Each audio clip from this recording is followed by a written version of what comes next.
सिद्ध साहित्य। सिद्ध साहित्य का विकास बौद्ध धर्म, जिसके दो भाग हैं, महायान और हीनयान। हीनयान से निकला मंत्रयान या वज्रयान और वज्रयान से निकला सहजयान। वज्रयान का केंद्र श्री पर्वत रहा है और सहजयानियों की भाषा का नाम संध्या भाषा था। मंत्रों द्वारा सिद्धि प्राप्ति करने की चेष्टा करने वाले साधक सिद्ध नाम से प्रसिद्ध हुए। सिद्ध साधकों ने बौद्ध धर्म के वज्रयान तत्व का प्रचार करने के लिए जो साहित्य जनभाषा में लिखा वो सिद्ध साहित्य कहलाता है। महापंडित राहुल सांकृत्यायन ने अपने हिंदी काव्यधारा में 84 सिद्धों के नामों का उल्लेख करते हुए सिद्ध सरहपा से साहित्य का आरंभ माना और सरहपा को हिंदी का प्रथम कवि स्वीकार किया।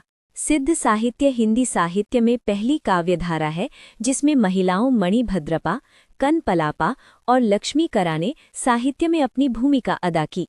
वस्तुतः यहीं से हिंदी साहित्य में महिला लेखन का प्रारंभ होता है। मुनिद्वय एवं अद्वय वज्र ने सिद्धों की भाषा को संध्या भाषा कहा।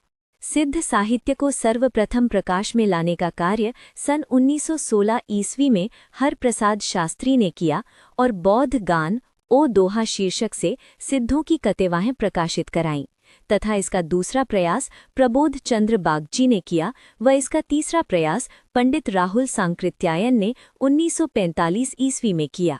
समग्र रूप से सिद्ध साहित्य का संपादन सर्वप्रथम प्राच्यविद ब्रेडल ने किया। दोहा कोश का संपादन प्रबोध चंद्र बागजी ने किया।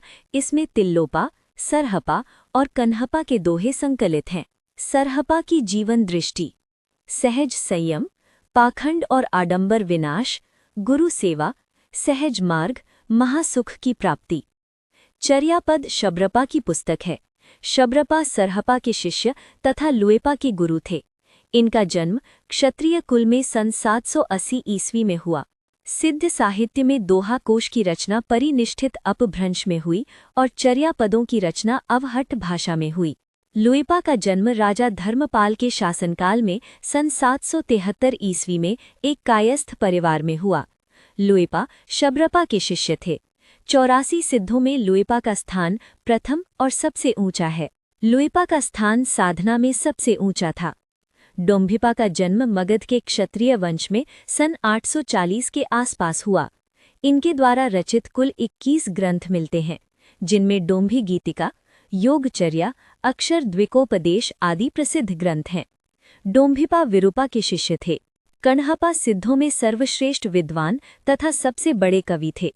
इनका जन्म कर्नाटक के ब्राह्मण वंश में सन 820 ईस्वी में हुआ। राहुल सांकृत्यायन के अनुसार कण्हपा पांडित्य और कवित्व में बेजोड़ थे। कण्हपा के गुरु जलंधर पाधे। सिद्धों की प्रमुख काव्य पंक्तियां। जो जिण सासण भाष्यट सो भई कहियड़ सारू। देवसेन।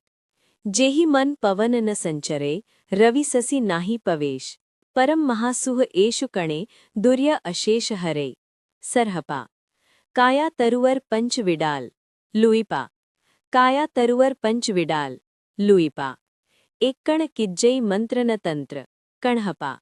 भला हुआ जो मारिया। हेमचंद्र। पिय संगम कंठ निद्दड़ी। हेमचंद्र। देसिल बैना सब जन मिठ्ठा। विद्यापति। तेत संजपऊ अवहट्ठा। हिंदू बोले दूरही निकार छोटे तुरुका भबकी मार। विद्यापति। कीर्तिलता। सरल बसंत समय थल पावली। विद्यापति। नाथ साहित्य। गोरखनाथ का नाथ पंथ बौद्धों की वज्रयान शाखा से विकसित हुआ। नाथ संप्रदाय सिद्ध संप्रदाय का विकसित एवं पल्लवित रूप है। नाथों ने निरीश्वरवादी शून्य को ईश्वरवादी शून्य के रूप में प्रतिष्ठित किया। सिद्धों की संख्या 84 है, उसी प्रकार नाथों की संख्या 9 है। गोरखनाथ ने पतंजलि के उच्च लक्ष्य ईश्वर प्राप्ति को लेकर हठयोग का प्रवर्तन किया।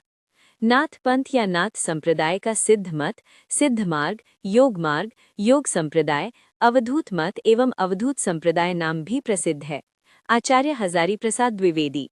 हिंदी साहित्य में षट चक्रों वाला योग मार्ग गोरखनाथ ने चलाया। शंकराचार्य के बाद इतना प्रभावशाली और इतना महिमान्वित व्यक्ति भारतवर्ष में दूसरा नहीं हुआ। भारतवर्ष के कोने कोने में उनके अनुयायी आज भी पाए जाते हैं। भक्ति आंदोलन के पूर्व सबसे शक्तिशाली धार्मिक आंदोलन गोरखनाथ का भक्ति मार्ग ही था। गोरखनाथ अपने युग के सबसे बड़े नेता थे, आचार्य हजारी प्रसाद द्विवेदी। नाथ संप्रदाय के प्रमुख ग्रंथ सिद्धि सिद्धांत पद्धति, विवेक मार्तंड, शक्ति संगम तंत्र, निरंजन पुराण, वैराट पुराण।